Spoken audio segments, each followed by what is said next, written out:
Hello and welcome to your lecture on the Great Depression, the Dust Bowl, and the New Deal. Grab your student notes and use them to follow along and fill in any blanks that you missed in class. I'd like to start this lecture off with a story. It's a true story told by a woman who lived through the Great Depression. When she was a little girl living in the 1920s, this woman had a piggy bank. It was a proper piggy bank, shaped like a little pig, with a slot on top through which she could drop coins. This little girl was a careful saver. Whenever she got a penny, or even a nickel, she would take it and, clink, drop it through the slot. Sometimes she would rattle her piggy bank to listen to the coins inside, imagine how much she had, and what she could use it to buy. Then came the stock market crash in October of 1929. Then came hard times. The little girl returned home from school one day to find her piggy bank empty. "Mama!" she cried, running to her mother. "Mama, my piggy bank is empty. Where did my money go?" "I'm sorry, sweetheart," said her mama. "Your daddy took that money to ride the train into the city to look for work. It was the only cash we had left in the house."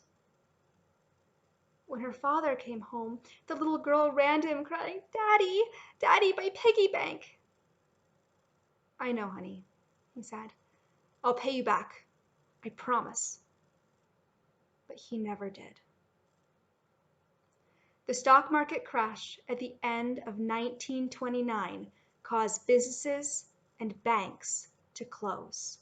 People lost their savings. People lost their jobs. By 1933, fully 25% of the population was out of work. It was hard to remember the 1920s, that roaring decade with its optimism and newfound wealth. Now, people were in the Great Depression, the decade from 1930 to 1940, where the future seemed dim and times were hard. The worst off lost their homes and had to make do living in makeshift houses of scrap lumber and cardboard. But even people who were better off had to make do with very little. They made clothes out of flour sacks, and they ate food that was made as cheaply and with as few ingredients as possible. The United States was not the only country to suffer from the Great Depression. Remember, other countries suffered too because they had been depending on United States trade for business. Companies and countries depended on the consumerism of the United States to stay afloat. And now that the United States was facing hard times, other countries that had depended on US trade fell into depression as well. Farmers especially struggled. While the rest of the people in the 1920s were doing fairly well, farmers actually hadn't been. They'd been struggling then, and in the Great Depression, it only got worse. During the Great Depression, prices for food hit rock bottom. A truckload of oats, not just a pickup truck full of oats, but a delivery truck, think of like a semi-truck full of oats, could not buy a pair of shoes. Is it any surprise then that farmers could not afford to harvest, let alone ship their food? And so food rotted in the country while people in the city starved. You might think that at least farmers had food. At least if you lived on a farm during the Great Depression, you had access to food. And for some people that was true, but people with homes weren't the only ones who had bought them on payment plans, and people lost their farms. When they lost their farms, they didn't have anything. Not a source of food, no home, and nowhere to go. If all that sounds really bad, well, hang on to your hats because it's about to get a lot worse. The Dust Bowl occurred between 1930 and 1940, and it was one of the worst environmental disasters this nation has ever faced. Remember the 1862 Homestead Act? The one where you could get 180 acres for $18 as long as you lived on it for 5 years?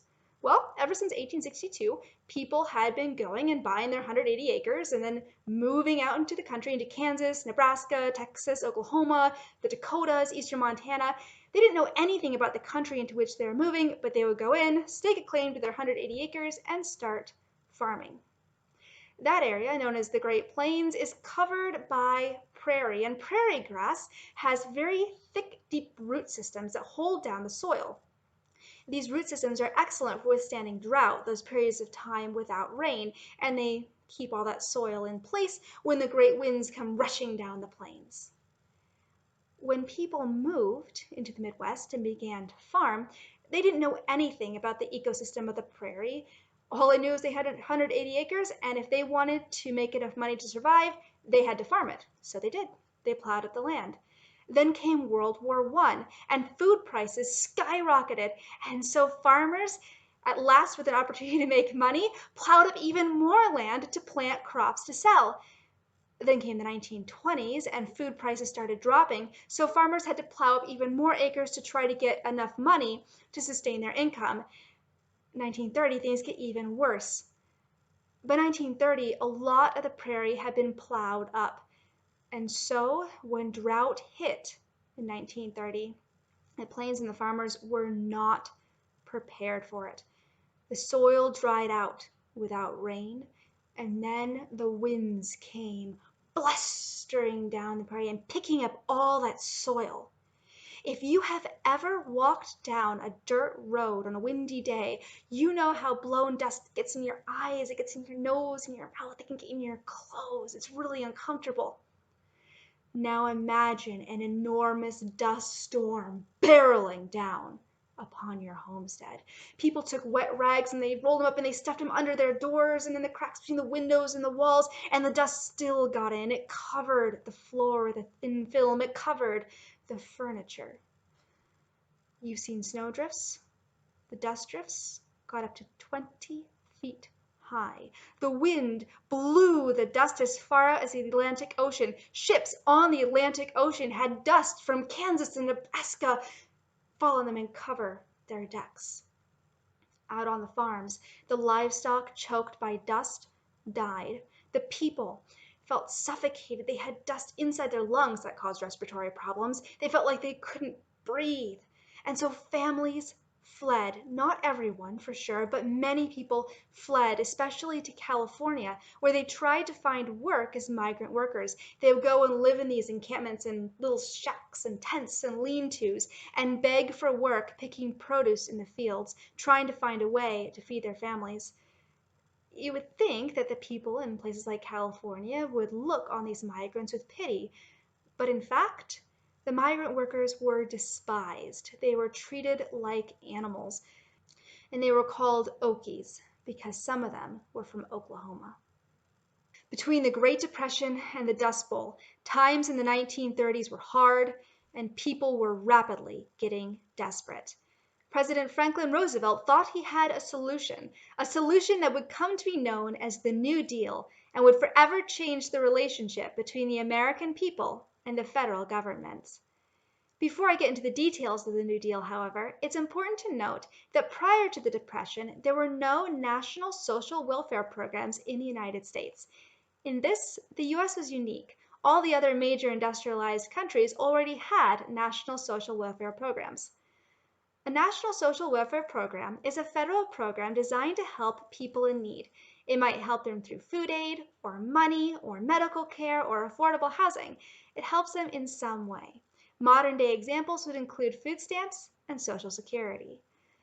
There are many reasons why the United States didn't have any national social welfare programs. Some of those reasons were good, and some of them were not so good. So let's get the not so good ones out of the way first. Remember social Darwinism? That belief that human society is also subject to the laws of survival of the fittest? The rich are rich because they deserve to be. They are the fit. They should survive and make our society stronger. And the poor, oh, the poor are the unfit, those lazy, sinful cretins. They deserve to die. Why have a social welfare program that would help them live?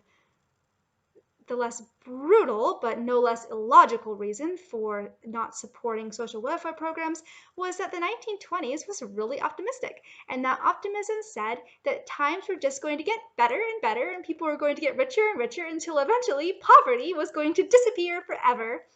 So if in a few years there aren't going to be any more poor people, a program would be pretty useless, wouldn't it?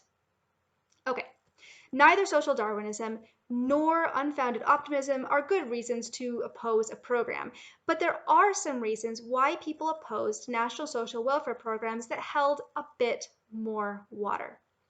The first is that people supported limited government. They felt that private charity, rather than the federal government, should be responsible for helping the poor. In other words, it's not the federal government's job to support poor people. We need to help them. Yes, we should not have people starving in the streets. But the best way to do that, the most effective and constitutional way to do that, is to have local governments, local charities, individuals, churches, organizations take care of poor people rather than giving that job to the federal government. The second, more rational reason why people opposed programs was that welfare is expensive. Programs that help people in need cost a lot of money, money that has to be gained either through higher taxes or by taking money away from other things that the federal government is doing. On top of that, social welfare programs can create political or economic dependency. By political dependency, I mean that people who receive welfare, people who receive those benefits from the government, might then feel like they need to vote for politicians that support those programs, whether or not they actually think the politicians will do a good job of leading the country. Economic dependency means that once people begin receiving benefits from the government, they might feel like they don't need to get a job or they don't need to find a way to stand on their own 2 feet because it is more convenient and comfortable to simply continue receiving benefits from the government. Desire for limited government, concerns about expense, concerns about political and economic dependency are all reasons for opposing social welfare programs that you can defend quite logically and convincingly. However, like I said, times were hard. People were desperate. You have people living in cardboard houses. You have people who speak multiple languages and are veterans and are doing their best for their kids who cannot find a job. You have people who have been run out of their homes by dust and are living by picking produce in the fields and hoping that they can somehow support their families. People feel like it's time for a change. It is time for the federal government to step up. And here is where we enter the New Deal. The New Deal was a large set of wide-reaching federal programs that were designed to help the poor and improve banking practices. There are far more programs than I can talk about in just this short lecture, but you can break them up into several different categories. Some programs, that first category, gave food aid to the poor, and they gave money to local relief organizations. In other words, they went and they found local programs, local organizations that were trying to help the poor, and they said, you're doing a great job, let's get you some money so that you can continue to do that great job. The second category of programs under the New Deal was that of jobs programs. After all, fully a quarter of Americans were unemployed. If businesses couldn't hire them, the federal government would. Jobs programs like the Civilian Conservation Corps and the Works Progress Administration employed millions of Americans to improve national parks, fight fires, and build public buildings and roads. In fact, much of the infrastructure that we still use today was put in place by people employed under the jobs programs of the New Deal. Between giving food to the hungry, money to local relief organizations, and jobs to those who were desperate for them, you can see how New Deal programs were intended to help the poor. But what about improved banking practices? That leads to the third category of New Deal programs, which were intended to prevent a stock market crash like the one of October 1929 from ever happening again. First of all, you remember how people lost everything when the banks closed? Well, the federal government decided to insure people's deposits in banks up to $250,000. That means that the first $250,000 you put into any bank is safe. Even if the bank closes, you will get your money back. Secondly, remember how banks were investing in the stock market and then when the stock market crashed, they lost everybody's money?